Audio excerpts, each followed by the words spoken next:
I woke up this morning and I saw the sun shining, and I sat outside in the sunshine, draping myself, embracing that early morning sun, feeling very positive.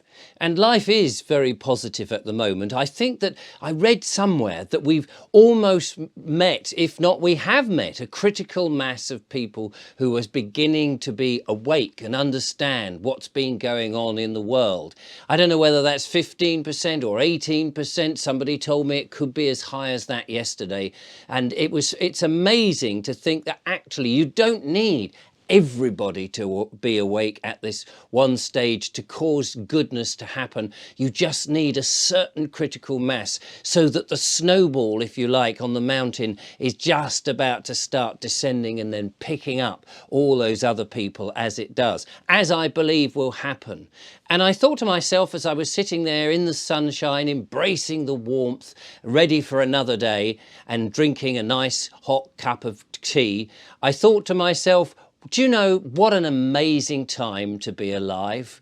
How incredible, because part of me feels that this is a generation, I suppose, between 40 and say 70 years old, a generation that had life in this country here and perhaps in the West very easy. We haven't had to go and fight for our country in conscription. Maybe other parts of the world, of course, they've had to do this sort of thing. But this generation, for me anyway, I felt we've had it very easy. We've missed out on these things. Life has been very gentle to us. I may be part of, right at the beginning of the baby boomer, many people have managed to sort of secure their property and pay their mortgage, or perhaps through marriages and things, they've lost their mortgages and they're starting again, or they're renting and things. And we've been very, very easily, I suppose, manipulated as well because of the convenience that we've relied in. We've relied in on the supermarkets for our foods instead of thinking about growing them ourselves.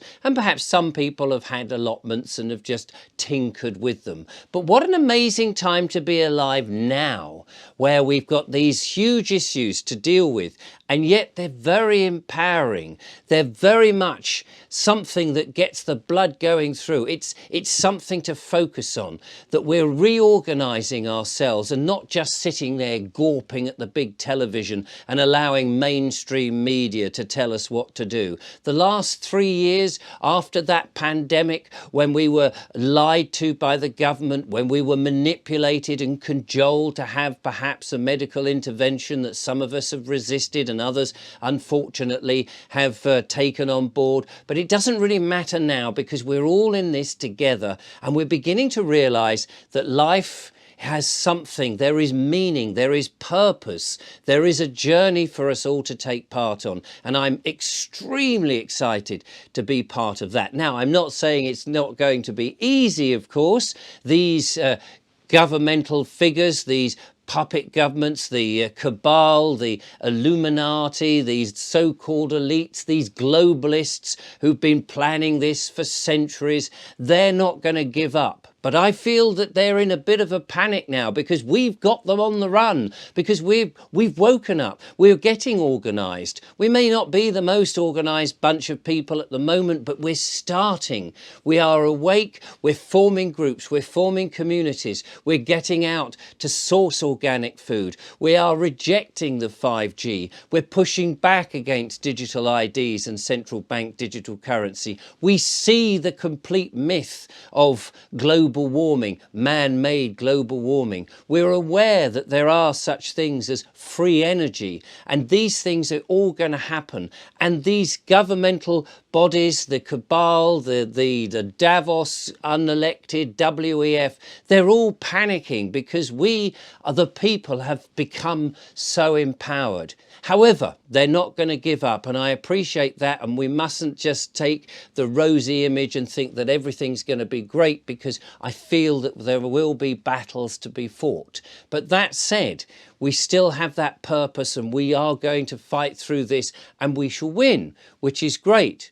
Now, there is, for me, an elephant in the room as far as my videos are concerned, because there is a subject that I've not been talking about, which I appreciate that perhaps I ought to have been addressing, but I wasn't quite sure how to go about addressing this without it becoming perhaps something that people could use against me. We know that into this country have been swarming loads of people, other nationals, who've coming in, refugees or migrants. Some have been coming in more visually, I suppose, on the rubber boats, and some have been coming in the usual channels and just being rubber stamped and into this. And it seems that a lot of people, of course, are a little bit upset and worried about the amount of people who are coming into the country, and what do we do with them other than put them in first-class hotels or in all sorts of camps and things until they're processed.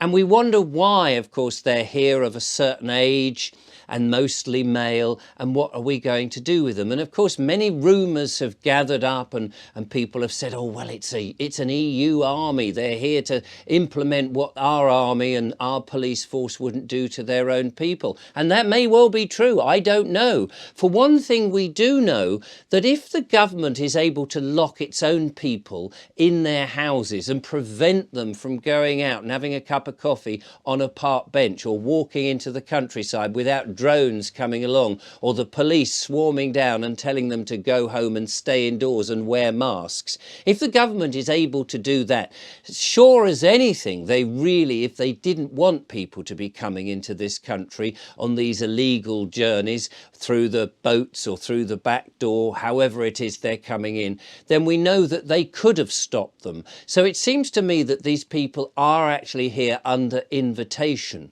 And although the government will not admit to it, we've seen how they have said, oh, we're going to stop these people from coming, we'll sort out the immigration problem. And of course, we've realised that that has just been lie after lie after lie.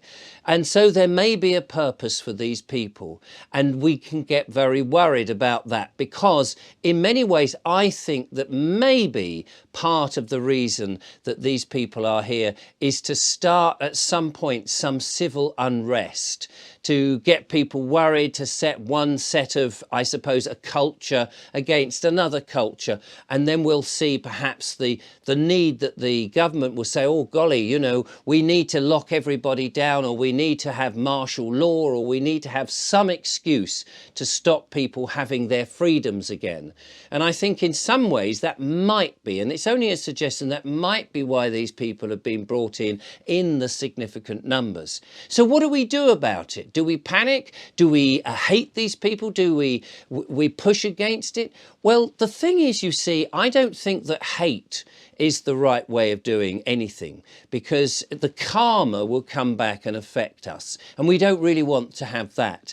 And I think actually what we should be doing is saying to these people who are coming in, for whatever reason, and they may not even know themselves quite why they have come in here, perhaps there is this criminal element to it, that they're going into the sort of the backwaters and providing crime to earn some money. But wouldn't it be great if we said, look, here's a resource of people who are perhaps temporarily here. Why don't we teach them some of our culture? Why don't we get them onto the land? Why don't we make use of these people instead of locking them up, waiting for them to be processed? There will be farmers across the land who will be in need of physical help. Why don't we get these people? Why don't we teach them how to farm? Why don't we teach them elements of sovereignty? Why don't we teach them elements of freedom? Why don't we teach them some useful things, get them to work on the land, to dig ditches, to keep the hedges, to pick the crops, and to learn some basics of farming, so that they feel empowered, so that then we can say, look, you've had an education here, because England has been doing that for centuries, educating people. But where you're really needed, where you really really people will really value you is back in your own country, so that you can help develop your own country into something wonderful. So in a way, maybe it's just a suggestion, you may disagree with this, but if we were to educate these people in the wonderful ways that we know, and particularly in farming and things like that, so that when we can encourage them to return to their country, because this is an island. We can't keep everybody coming into this island that makes up the British Isles. We can't have all and sundry here living in the way that perhaps the government want them to do. But if by saying, do you know what, we will help you, but we'll help you in an unexpected way. We'll teach you some wonderful things and then encourage you to return to your country so that you can do the farming and the necessary thing. You can educate your own people. You can raise your people out of poverty. You can help your families and your children in the next generation. Teach them about freedom so that they can fight the tyranny of governments in their country and bring some stability and learn some wonderful things, because we're all going to need to eat healthy, organic food in the future. And if we can train perhaps these people to understand the rudiments of farming, to get them to be worthwhile and to feel actually that they are loved and encouraged, but that they are needed back in their own country, and that they're not just sitting around here beginning to start some racial tensions in this country whilst being fed some naff food like pizzas and quick instant food from fast food chains and things whilst they're waiting to be processed. If we educate these people and give them some sense of respect, that then they will thank us, I'm sure, because their purpose isn't really here, but it's back in their country where they can develop their countries and make them more purposeful. And we can gain friends with them across the continent. For at the end of the day, we're all going to need people all on the side of truth and sovereignty. So what a great time to be alive. We have these obstacles and we need imaginative and creative and honourable ways to deal with it that will pull the rug from underneath the globalists and the Illuminati and all the plans that they have. If we can pull that rug from underneath them, the obstacles and things that they are going to be trying to push against us, like the 5G masts and the digital identities and things like that, if we can pull that away in the most honourable way possible, then I think that we are going to continue to grow as enlightened souls, and the future is for ours for the taking.